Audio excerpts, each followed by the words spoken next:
دیکھیے کہ یہ بزنس اور دعوت کے ذریعے آیا ہے، اور پھر ایک یہ دلچسپ معاملہ ہوا ہے کہ مسلمانوں کے 3 فرقے جو بنے ہوئے تھے، خوارج، اور ان کا یہ آبادی خوارج کا وہ حصہ تھا کہ جن میں اعتدال تھا، تو وہ شدت پسندی ان میں اتنی نہیں تھی۔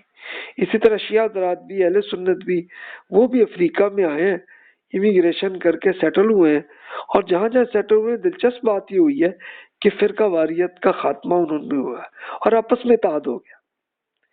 تو یہ ایگزامپلز آپ کو انڈیا میں نہیں ملیں گی، پاکستان میں نہیں ملے گی، کچھ اور عرب ممالک میں بھی آپ کو اتنی ایگزامپلز نہیں ملیں گی، لیکن افریقہ میں آ کے بہت دلچسپ معاملہ ہوا کہ اس پورے ایریا میں پورا اتحاد مسلمانوں کا رہا، اگرچہ فرقے رہے لیکن پھر بھی محبت سے رہے۔ علماء کا عوام سے ڈائریکٹ تعلق رہا ہے، محبت اور تعلیم، وہی جو مسلم اسکالرز آ کے پوری ایجوکیشن کرتے رہے، پہلے تو بزنس کے ذریعے آ کے کرتے رہے، پھر جو بھی سیٹل ہوتے رہے وہاں رہتے رہے، انہوں نے اسی طرح کی، اور دیکھیے افریقہ میں کس طرح سے دعوت پھیلی ہے۔ اب وہ تاجر دائی وہی جو بزنس کے ساتھ جا کے فلاح و بہبود کرنے لگے، ایجوکیشن کرنے لگے، میڈیسنز لے کے آنے لگے، اس زمانے میں جیسی بھی تھی، اور وہاں جا کے اس زمانے کا جیسے ہاسپٹل بناتے تھے ویسے بنا لیے۔ اب نیویگیشن کے ذریعے اس ملک سے دوسرے ملک جانا بھی آسان کر دیا، کشتیاں اچھی بن گئی، تعمیرات کنسٹرکشن بھی کی، مسجدوں کی بھی، اپنے گھروں کی بھی،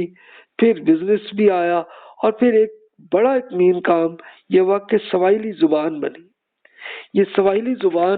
جس کا سواحل یعنی یہ ایریا کے جو آپ کے سمندر کے ساتھ ساتھ ایریا ہے، تو یہاں پہ یہ زبان بن گئی، اور یہ اس کو مسلمانوں کی تیسری بڑی زبان کہتے ہیں۔ انہیں سب سے بڑی عربی، دوسری فارسی، اور تیسری پھر سواحلی، اس زمانے کی یہ تیسری بڑی، جس میں بہت ساری بکس بھی لکھی گئی اور بہت کچھ اسکالرز نے کام کیا، تو یہ ایک بڑا کام کیا۔ اچھا، صوفیہ میں چونکہ ایک باقاعدہ ایک دعوتی ذوق تھا، تو وہ انڈیا سے ہی تصوف لے کر پھر افریقہ میں بھی آئے، اسی طرح جیسے پہلے انڈونیشیا، ملائیشیا میں بھی آئے تھے، تو وہ آئے، لیکن یہاں پہ آپ کو افریقہ کا جو تصوف ہے ان کی بکس میں پڑھ لیں تو وہ انڈیا کے تصوف سے ڈیفرنٹ ہے، یعنی وہ آئیڈیاز کچھ مختلف آپ کو نظر آئیں گے۔ اس کو ہم ڈیٹیل سے ہم تصوف کی ہسٹری جیسے ہم کریں گے، جیسے پہلے ہم نے کہ اراؤنڈ 133 to 656 ہجری کے زمانے میں ہم نے تصوف کی سٹڈی کی تھی، تو اب 656 سے لے کے آج تک کی سٹڈی ہم کریں گے، تو اس میں ہم ڈیٹیل سے دیکھیں گے کہ کیا کیا پھر آئیڈیاز تصوف میں رہے۔ تو یہ بہرحال ابھی تو ہمارا فوکس دعوت پہ ہے، تو دعوت ایسے پھیلی ہے۔ اب یہ یلو کلر ہے، یہاں پہ بھی اقلیت مسلمان ہوتے ہیں۔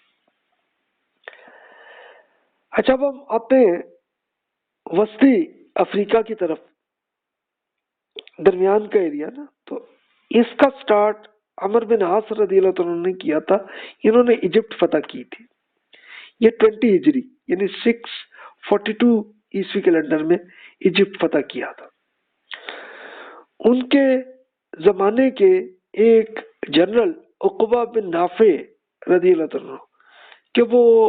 1 ہجری میں پیدا ہوئے تھے، یعنی رسول اللہ صلی اللہ علیہ وسلم کے زمانے کے یہ نوجوان ایک بچے تھے، لیکن اب یہ بہت بڑے اچھے جنرل اور دعوت بھی انہوں نے کی ہے۔ انہوں نے یہ لیبیا، الجزائر اور موراکو تک پوری فتح کر دی تھی، انہوں نے 650 to 683 ہجری تک، سوری 650 to 683 یہ عیسوی کیلنڈر کی بات ہے۔ اور یہ عقبہ بن نافع رضی اللہ عنہ کی بات تھی کہ وہ جب مراکش تک فتح کر لیا انہوں نے، تو کر کے اب وہ آگے یہ پورا آپ کو پھر سمندر اٹلانٹک اوشن نظر آتا، تو وہ آئے اپنے گھوڑے کو لے کے